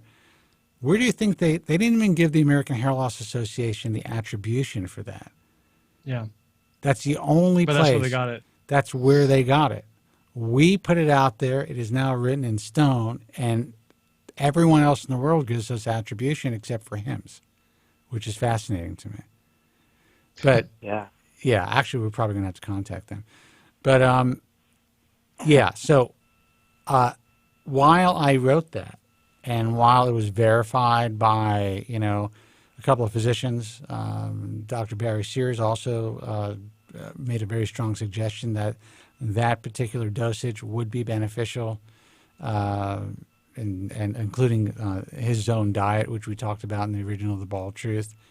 And also there was an article in the Journal of the American Medical Association that indicated that was the dosage that would benefit people with benign prostate hyperplasia the most, or lower their DHT the most. I just don't see it working for hair loss, and I've made it very clear in all of my other references and resources online and throughout the years on the show that I tell people now, hey, sorry that I wrote about this 20 years ago, but things have changed, and based on all the anecdotal data we have now, there's no proof that this works for hair loss. Right. Yeah. So I know I just went on a tangent, but I wanted people who are listening to what you're taking to know that we don't recommend that at this point. Yeah. Yeah. Okay. Well, I guess my mentality, and I'm sure a lot of other guys were, and this is what my dermatologist said too when I went to see her. She told me, take saw palmetto if you're afraid of the side effects. Take the saw palmetto, and she, this is not a prescription, obviously, but she just wrote down on a notepad, saw palmetto, and I was like, well, how much? And she's like, I can't tell you. There's really not a dose. Yeah. And so, like you were saying, I just followed what was on the bottle, and just to get an idea, if it does kind of work like finasteride, to get an idea if I should get on actual finasteride. And to be honest, I haven't. I guess the only thing I've really noticed was a little bit of pain downstairs, if you know what I mean. Mm-hmm. But that's about it. So I was like, I felt like I was kicked in the balls for months when I first started taking finasteride. So I felt like I was kicking the balls from the moment I got married, but that's a different story. Well, that's actually true. But it has nothing to do with your wife. That's just I know. That's a general consensus of being married. Yeah. So, listen, dude, all I can tell you is this. You're losing your hair. You want to stop the progression of your hair loss. You have an option. Talk to your doctor more about that option. If she was willing to prescribe it to you initially, that means that she's willing to prescribe it, which is a good sign. Don't let your fears interfere with the possible success that you can have with this. However, be aware, with like with any drug, side effects do occur, and they can occur. But when it comes to sex, if you think you're not going to be able to get it up, you might as well just hang it up. Yeah. Because it's not going to happen. That's the way life is. That's the way sex works. As soon as, our mind is going in that direction, you get even the slightest surge of adrenaline, you're limp. So test it out. Consider taking the drug. You can test your nocturnal erections, things. There's all types of ways to know that there's no physical manifestation from the drug. The likelihood of you having adverse side effects is pretty slim. Right. Dude, I've been on it for over 20 years. Joe's been on it for close to the same amount of time. Yeah. And most of my contemporaries are on it. The side effects can happen, but we haven't started to read about these horror stories. I didn't start to read about the potential of long-term adverse side effects till about 2006. And that was from one specific poster who ended up creating a website about it. And then all of a sudden, all these other guys started to come in. Not all of them, but like 4 or 5 guys. And that grew into kind of this online army. I get it. If it happened to me, I would be probably the most vocal person about it. I'd be at the front of the line. Yeah. So I completely get it and respect these guys for their beliefs. And I'm sad for them if, in fact, they are suffering from these adverse side effects. But it's pretty rare. So that's all. We're going to take another call. That's all I can tell you. I hope we allayed your fears a little bit. But you're looking at 2 guys who've been taking the drug for a very long time. Yeah. But talk to your doctor about it. It is up to you. It's your decision, and it should be something that you decide with your doctor. Okay. All right, Matt? Yeah. Just one last thing, if you guys can. Have you heard anything about finasteride? I don't know, turning a man kind of feminine and stuff like that. Have you heard anything? There are people online that talk about this, how finasteride feminizes the body. That's not really the case. There are cases where a condition called gynecomastia can result, and it's an extremely rare condition where, as a man, your breast glands will enlarge first they'll be tender, and with continued use, they'll enlarge. In many cases where you feel tenderness in your breast tissue, that does subside after a few more weeks of continued use.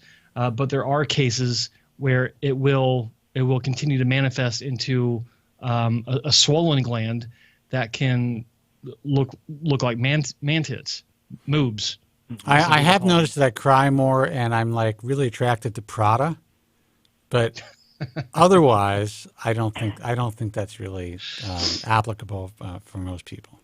Yeah, he has more pink shirts in his wardrobe than most men, but yeah. Look, dude, I'm 53 years old. I would say even if the chicken farmer saw me with a shirt off, he would think I was surprisingly jacked for my age. Mm-hmm. Oh, he'd find something wrong with it. Well, I may not be like him because I don't spend my entire life in the gym, but I can go to a pool and people would be like, "Wow, you're pretty good shape, dude." So I don't know. I mean, there has been times when I was heavier, and you always think, well, was it the drugs or was it the pizza? And I realized it was the pizza and the beer and the Jack Daniels and the Marlboro Lights. It's amazing. It's amazing what proper nutrition will do. Yeah. So, I mean, you will see videos of me where I'm 30 pounds heavier. I got a bloated face. I was, smoking cigars and drinking Jack Daniels. And then, you don't realize that, when people are depressed, when people are dealing with their hair loss, they're not necessarily taking care of themselves. So some people blame their gyno on the drugs, whatever. Gynecomastia is a real thing. You're going to feel it. It's not just going to be an increased size in your breast tissue. You don't just wake up overnight and find it either. Yeah, so. You actually feel the swelling, the pain. They'll have actual you'll nodules. know it's happening. Yeah, there's no question. You'll know it's happening, and also what's unique about gynecomastia is that once that swelling does occur, it's reversible if you catch it in time. Mm-hmm. And so what I suggest to people is, I'm not a fan of riding it out, even so some doctors say ride out that pain. I would say if you're getting a lot of breast tenderness, just watch it for a while, feel around the breast tissue, make sure there's no structural change or there's no nodules. And you can wait it out a little bit, but I wouldn't wait it out too long if you start to feel pain. I would probably get off the drug. That's just me. So unless you start calling up your girlfriend and asking her to come over to start watching Devil Wears Prada every few nights, you'll probably be fine. Yeah. Okay. All right, okay, because that's the last thing I want though is I'm a manly man and I love my manhood. I don't want anything to take away from that. Well, I mean, your junk might shrink a little bit, but if that's not a big deal, is it? I'm just kidding, dude. Relax. It's a joke. You're going to be fine. Talk to your doctor about it. Ask her what she's seen in her practice. And she's probably going to help to allay your fears. Okay. All right? All right. All right, yeah, man. Yeah. Good luck. Let us know what you decide to do. Okay. Yeah. Thank you. I've been wanting to get on and talk to you guys. This is kind of the last advice, before I take the plunge. So. Well, dude, don't fucking blame us. We're just giving you our opinion. Exactly. Oh, I know. I never would. If you get fucked up, that's on you. No, listen, you're going to be fine. I'm telling you. There's such a slim chance of having any adverse side effects. And, 99.99999% of the people who do have adverse side effects, they stop taking the drug and they are fine. It's like taking antidepressant or whatever. If you're dealing with any adverse side effects, you just get off the medication and it will reverse itself. I know there's a lot of stuff online telling you differently. There are some doctors who are, in my view, pandering to those who are in real need psychologically and who believe that they are suffering with long-term adverse side effects. So there are doctors out there making claims. If you actually look at these doctors' credentials, in most cases, they're DOs. They're not necessarily endocrinologists. They're not true experts in hormonal aspects of the body. There's just a lot of shit out there. I'm not saying that it can't happen, but it's unlikely you're going to be that anomaly. That's why it's called being an anomaly. All right? Okay. All right. Good luck. All right. Let us know what you decide thank to you do. very much, guys. And, Right. Okay. listen, again, you could always not take anything and just shave your head and live your life. That's probably the best thing to do. But if you want your hair, this is all we got. Yeah. All right, man. Good luck. Okay. All right. Take Thank you. care. Thanks for calling. Okay. I mean, it sounds like he's about to jump off a cliff. That's what I was wondering. It's like there was... Scares me. Yeah, big long pause. I guess processing it or... You don't have to take the drug, dude. You can cut your hair down and move on with your life and keep that manliness and not even have to worry about it. That's probably the best option. There is that. You just shave your head and move on. Yeah. I'm just not equipped to deal with that, and my crying has nothing to do with the finasteride. Let's see who this is. Hey, you're on the air. Who's this, and where are you calling from? Bruxism, blue balls, man boobs, and baldness. Welcome to the party. How are you, man? Who's this? I'm trying. My name is Marcus from New York. Marcus, I didn't recognize your voice. What's going on? Hey, guys. Joe, always good to hear you. Spencer, of course, the same. To the preceding caller, hey, 26, a very vulnerable time. I was there. I know that feeling in the shower, man, when your hair is just clumped in your hands. But he has much better options today than when I was residing in the dark ages, as you were, Spencer. Yeah. And I concur with you. I never did the Propecia route. Looking back in hindsight, now that I'm 60, I'm basically, the senior citizen of your group, dude. I'm the elder. You're one of the elders. There's a couple of guys. We got who do we got? We got is Morty? Morty's in his 60s, right, or is he in his 50s? I thought he's like 63. Yeah. Okay. And then we got the other guy from Utah, George from Staten Island. How was he? He was. I think he's in his 50s. I think he's like 50 something. But anyway, yeah. You're old, dude. You're on the tribal council. Absolutely. Absolutely. None wiser for the experience, but here I am. And in terms of the Propecia, I never got on it because, I did want to try to stay off drugs, but that's not a valid excuse. Also, at the time where it became a real factor, I had too little hair to really sustain a shed had I used Propecia and experienced a shed. That would have devastated me.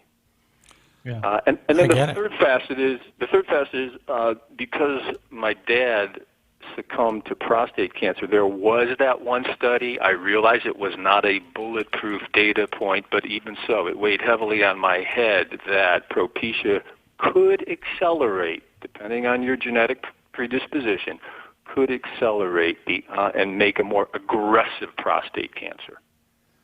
So for that reason, but if I were in the shoes of that 26-year-old, I would absolutely be considering and deliberating Propecia.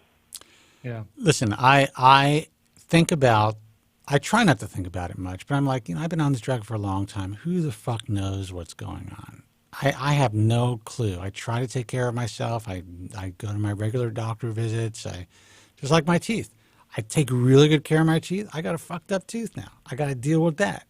Sometimes it doesn't matter what you do. Shit just happens. So, that's life. I've got a dentist in Midtown, Spencer. She does not only root canals or cavities or whatever, she also injects Botox. So whatever cosmetic thing you're looking for, she'll take care of you. It's funny. My dentist now, I actually saw my dentist at a plastic surgery conference. And I'm like, I'm like, what are you doing here? And she told me that she's getting into injectables, and I was just like, oh shit. To me, that's a red flag. I mean, she's a great dentist in many ways, great cosmetic dentist, really, always taking really good care of me. She works on, not that this makes a fucking difference, but at least she can make teeth look really good. She works on a lot of celebrities here in town. I mean, anyone you can imagine. But that fucked me up when I heard that. Hey, listen, my dentist is also offering, what do they call it, Kybella? Oh my God! So they're taking they're injecting the stuff that takes the fat away under your chin. Sure. Yeah, it's basically a bile extract for your frickin', turkey chin. I'm sorry, I don't want to be walking around with a bag of urine, at the bottom of my jaw. Right. Yeah. I have no idea what you're talking but about. I may give it a shot. My agree. love handles after a while. We'll see what happens. All right. Okay, so check it out. The reason I called, not only just to check in, but also I have come full circle now. The last time we spoke, I was doing a very, very careful sort of component analysis of all sorts of alternative, quote-unquote, remedies, because I really cannot get back into the chair anymore with HT or even BHT. So be that as it may, I did the shotgun. I have a pretty good protocol at the moment, and to further enhance it, I have, as I said, gone full circle, and I returned to Dr. Joe Greco. Nice. Okay. And I have to say, he has upped his game since I was last down there. Oh yeah, now he's doing an IV stem cell thing, and what else? What else he's doing? He's doing CRP, PRP. He's doing the Wharton's Joe. He's doing a bunch of things. So what I've decided to do is I'm going to go through the stepwise graduated course, and I re-entered with the PRP CRP matrix. And I can only say this: the effect virtually instantaneous. It's funny that you say that because really. Yeah. Listen, Joe and I go way back, and Joe is obviously not part of the IHRS. He's not a physician. He's a PhD, and he's also not a nurse practitioner, what is he?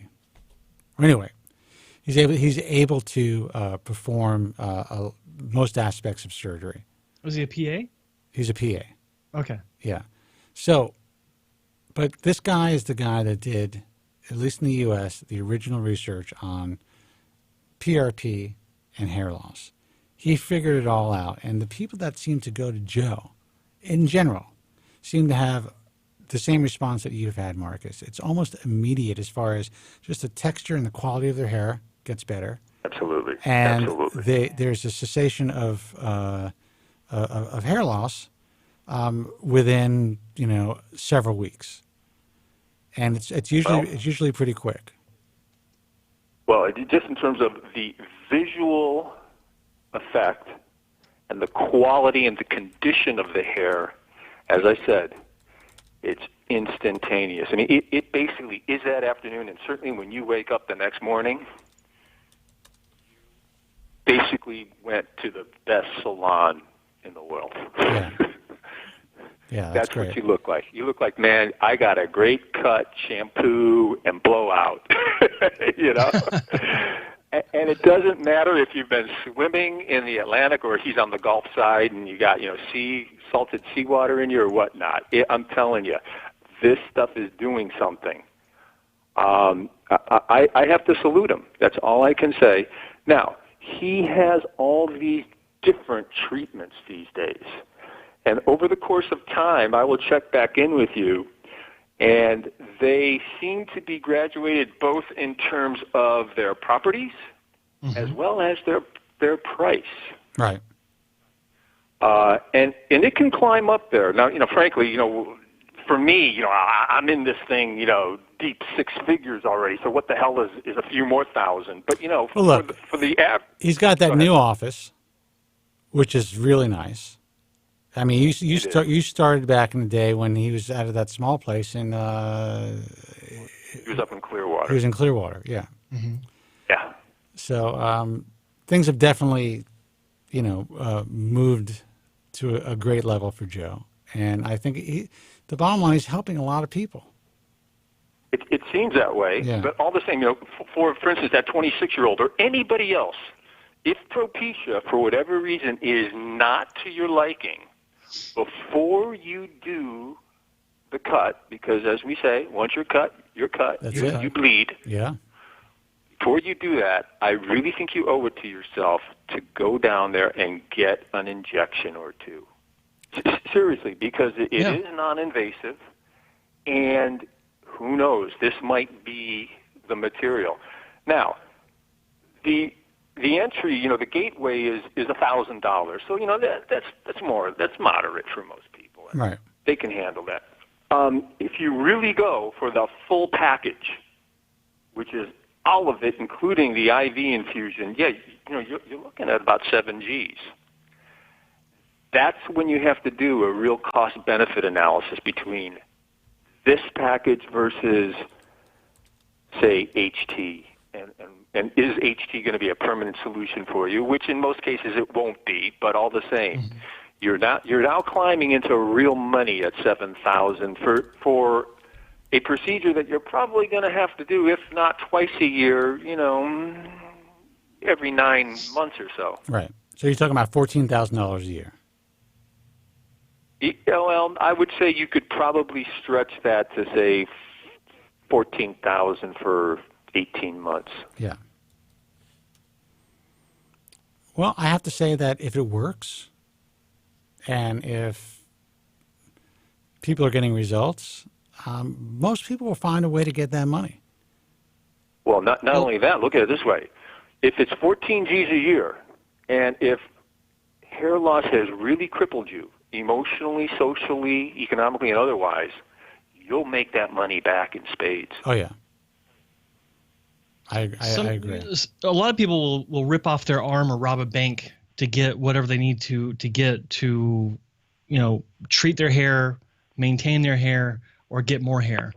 That's just a fact. I mean, I've seen people pull some serious money out of thin air so they can get a hair transplant. So, when you find a treatment that works, they'll maintain it, no question about it. And I think that especially those of the populace that don't ever want to take a pill or get cut, this is something they can do for sure, and they'll do it, no question. Well, Joe, I defer to you in sense of probably many of the would-be patients that you see. They probably view hair transplantation as a quote-unquote permanent solution. It's one and done. Yeah, and that's the problem. Is it's not one and done. You have to factor in the high probability of a second procedure within the first few years after your first one, because they don't. I won't say rarely, but I will say they don't always get the target density in one pass, depending on where you go. And of course, continued loss and or even a lack of coverage from that same first procedure. So there are several factors that go into that. But absolutely, I mean, it's a misconception. A lot of clinics will tote that line as well. And I've been pushing this. Spencer's obviously been pushing this as well. That's not the case. You need to consider the fact that you're going to have a second one soon, relatively soon after the first one. And what I say is, if you have one procedure, it's guaranteed that there's a high probability of needing one in the next 5 years, for sure. There you go. Now, one other aspect to this that I am about to embark and research, stem cells and even CRP, they're a bit of a double-edged phenomenon. They absolutely can be of great rejuvenative benefit, but there can be a downside too, I believe. Oh, people are concerned about tumor growth. Yeah. And and issues of really, adversely affecting your health. So absolutely. Absolutely. Yeah. And he I don't want to say he's cavalier about it, but he's so optimistic. And let's be honest, hey, Joe's a great guy. I like Joe Greco. There's a salesperson in everyone, and he soft pedals, so it's not a hard sell by any means. But I put it to him point blank, because we were there for about 40, but he really took his time with me. God bless him. And I hit him with some point blank questions, and there were a couple in which he skirted without ignoring, but he did skirt them. He did, however, give me some references, and I'm going to be checking, as I said, I'm going to be doing my homework in the next several months, because if I go down that path, that's the least I want to do is be putting something in my vein that, God knows, is going to turn and metastasize. Yeah.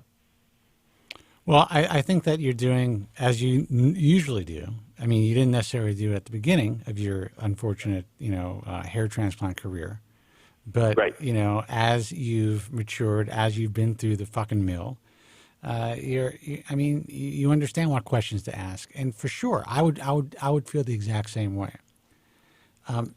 Just like guys who are taking HGH, testosterone replacement therapy, stuff like that. Believe me, I'm 53 years old. I think about it all the time. I realize, and I see my neighbors, everyone's on TRT. I know young guys who are taking testosterone replacement therapy. I would be so fucking jacked and energetic if I took that shit. But what's going to happen in the long term? I don't know. And my main concern initially is utilizing that stuff, taking that stuff, and then losing my hair. There you go. In fact, and that's what all comes down to. Yeah.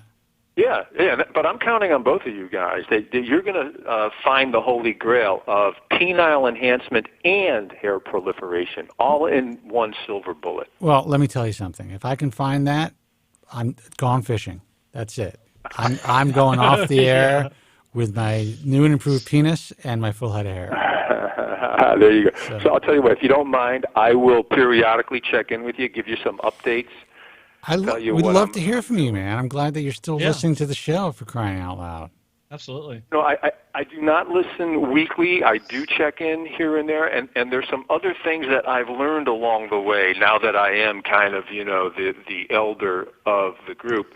And you've said this, and both of you have at least done conversations and shows tangentially about that.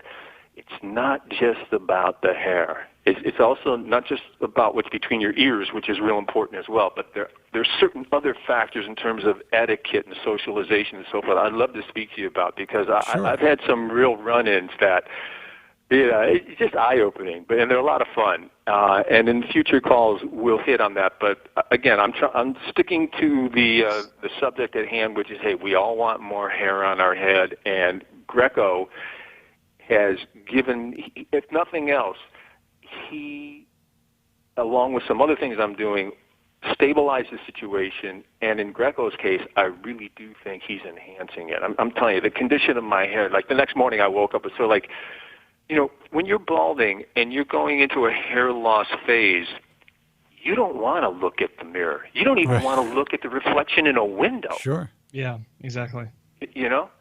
And then you wake up and you see what this guy has done with an injection. It's sort of like, oh, all right. And then you want to check it out 90 minutes later just to make sure it's a great feeling. Real. That alone would make guys part with their $14,000 every 18 months easily. Look, like I've told you guys, I just somebody in my personal life who goes there a couple times a year, and the results have been nothing. I would say nothing short of miraculous, because it's significant. Really significant. And that person in your life, Spencer, do you know where along the chain of his menu, so to speak, that person is? Because right now, I think, and it's actually it's a woman, family member from New York. I think now she's going full on with the IV and the full Monty. Very cool. Yeah. Well, I'll tell you what. If she'd be willing to speak with me, I'd be, privileged to have the conversation with her at some time. I doubt it, but we'll see. Okay. And she's very private. I hear you, but so am I. But I'm speaking on your show tonight. So. No. Listen, this is a person, if I could twist her arm, I would. We'll see what happens. All right. No, we put it this way. For me, it's about getting the best information to those who are afflicted. Absolutely. Right. I agree. That's why I call. But in the meanwhile, hey, guys, great speaking with you. I hope all the best. And you know what? We're on the verge. We're not on the verge. We're in summer now, so have a great, fun, wacky summer. Marcus, always a pleasure, man. You do the same, buddy. Keep calling. Let us know what you decide to do. And I'm thrilled that you're doing so well with Greco. Again, I'll be giving you updates and posting this and that, but all I can say is he's a guy that's going to be in my deck for a while, for sure. And hopefully next week we can get a call from Joe from Staten Island. Really bring back the old school guys. That'd be nice. Either that, I'm going to go out there and You should go out to Staten Island. When was the last time I was in frickin' Staten Island? Wake him up. All right, man. Yeah. All right, Take it Marcus. easy, guys. Take care. Good talking. All right. Good talking to you, guys. We're going to call it a night. Good show. Yeah, good show. Good calls. Got to get some food. Haven't had much to eat today. And I'm starving myself. I am actually starving, guys. Joe's website, hairtransplantmentor.com. Also want to thank Hair Loss Experiences for streaming this broadcast on their message forum. Joe, you can talk about Hair Loss Experiences. Let people know what it is. I'm just going to say it's a forum with a primarily UK-based audience, but people from all over the world do sign on and join and discuss issues about hair loss and hair restoration surgically. The administrators of that website have been kind enough to let us embed and stream through their platform, so we appreciate that very much. Can you believe there's actually a person out there in this industry that has a message forum that is willing to be so open and kind and honest and willing to work with other people like a normal person? It's really, if you had asked me if this would happen 5 years ago, I'd say no. Yeah. Well, I knew this guy for a long time, and I always a fucking gentleman. I've kind of known him, but I didn't know him that well back then. But yeah, everyone else in that side of the industry, in the forum world, holy shit. Yeah, forget about it. I have never experienced any other human beings in any other field, and I'm in publishing. I was on the radio for a long time. Never experienced anything like these people. The paranoia and the backstabbing and everything goes along. It's like a soap opera. Sick.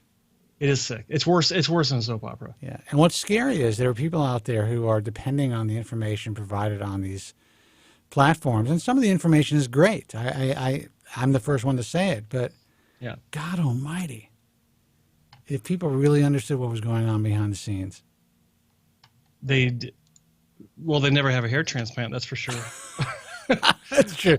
So again, big thanks to Hair Loss Experiences for streaming this broadcast, allowing your users to get this really vital information and this honest look at hair loss and the hair loss industry. It's really important.